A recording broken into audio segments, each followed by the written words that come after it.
Well, what's going on, guys? 7:51 in the evening. It's still the 10th of October, Friday, 2025. Weaver, Genesee, Roseman, California. The Diary of a Griever named John Weaver, which is me. I have an issue. I could have burnt my ass. Several hours ago,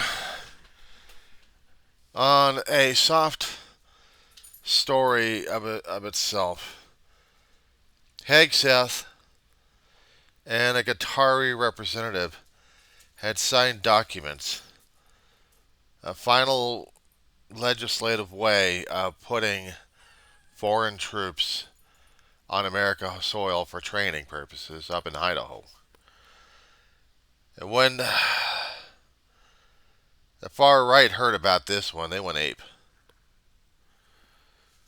But I hadn't heard anything coming from the legal, and I haven't come not from anybody else. And unfortunately, I'm only catching it hours after the thing happened. I'm going through the YouTube and I saw one about Qatar being allowed to have a training base built and house soldiers, pilots, for training purposes of their jets. Or modified F-15s. Higher classification, but that's what they're using. Now, granted, we've got a U.S. base on Qatar for Navy and for logistical. We had treaty and legal agreements with the Qatar government to have U.S. Troops on their soil.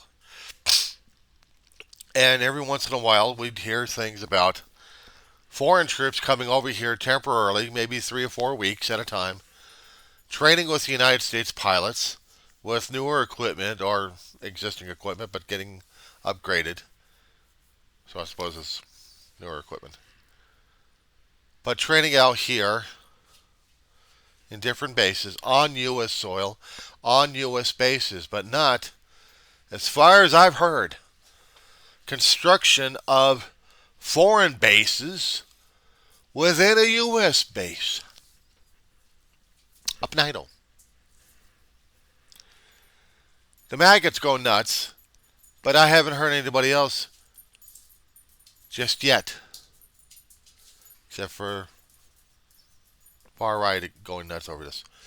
I haven't heard the center or the left going nuts over this one. But what about you guys?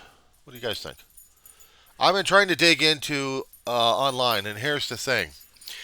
Google and Yahoo are basically sharing the same zeros and one mindset. Limited to zero information I'm looking for. I'm trying to see a precedent. I'm trying to see a history. I'm trying to see any kind of legitimate website out there that deals with military information or history of telling us how many bases we've actually had over the past 50 to nearly 100 years on home soil.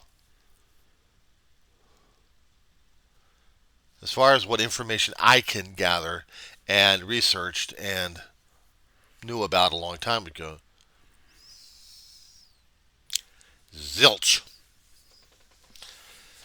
So what the hell and why the hell are we allowing Qatari having a foothold on the U.S. soil? You remember months back, and this probably happened years back, in Trump's only administration when he had his own kids trying to negotiate treaties left and right. You have Trump wants properties. The foreign dignitaries want property here too. Now, it's one thing if we've got foreign dignitaries using it for ambassadorial, embassy, United Nations status. They would have diplomatic immunity. The sucky part about it, a foreign dignitary would be racing up and down streets getting speeding tickets, but they wouldn't matter because diplomatic immunity protects them from that. And they'd be racing up a storm and tearing apart things left and right. And we've seen a few horror stories coming across throughout the decades on that one. Heard about them too. Hollywood made joke about it.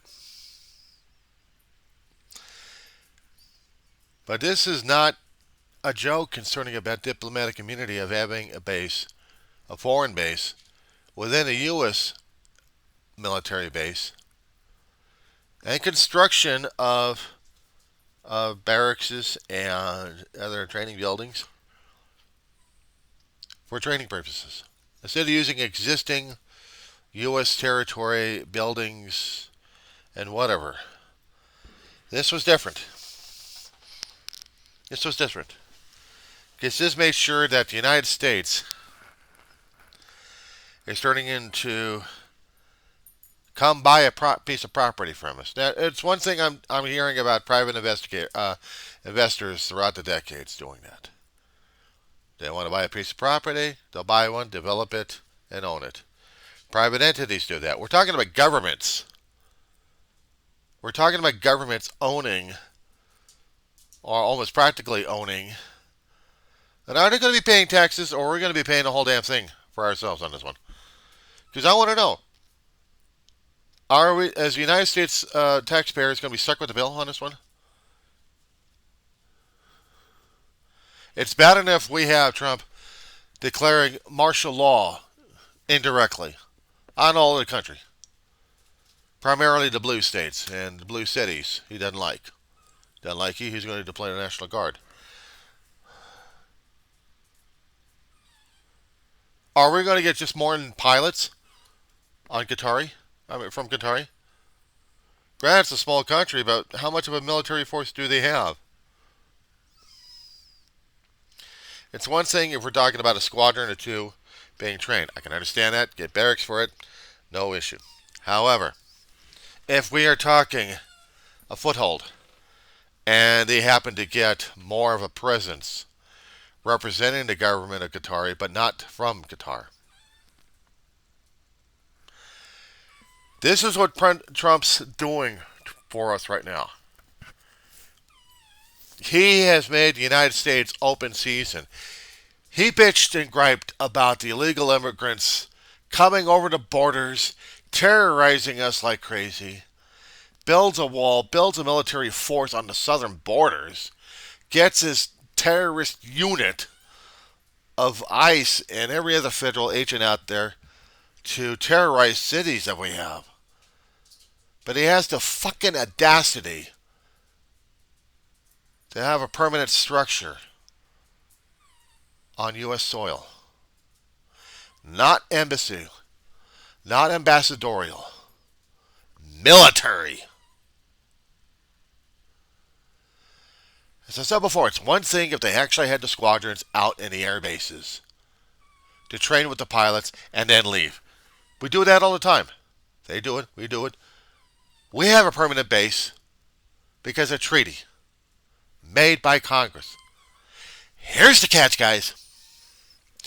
Executive order has done this. And in this executive order that his lordship has made, we get to protect the Qataris' ass in case they get their asses kicked. There is no fucking treaty for this shit. Zilch. Not for Congress. Congress is closed, remember?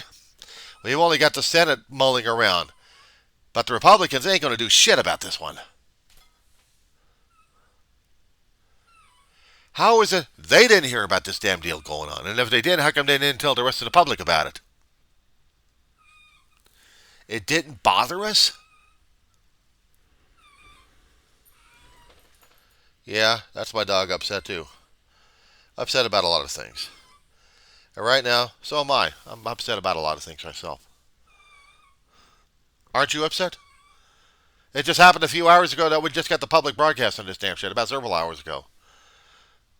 But it was low. CNN, Andronette, reacted. She freaked. It's like, I'm like, yeah, girl. This is Trump backstabbing our ass.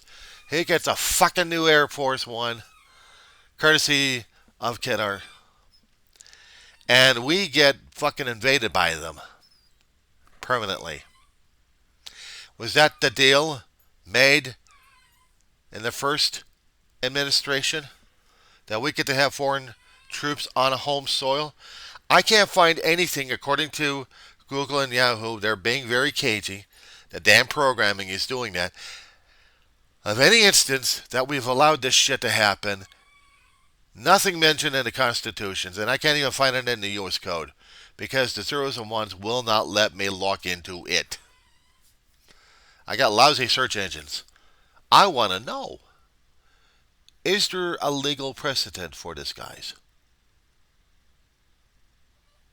And how do you feel about it?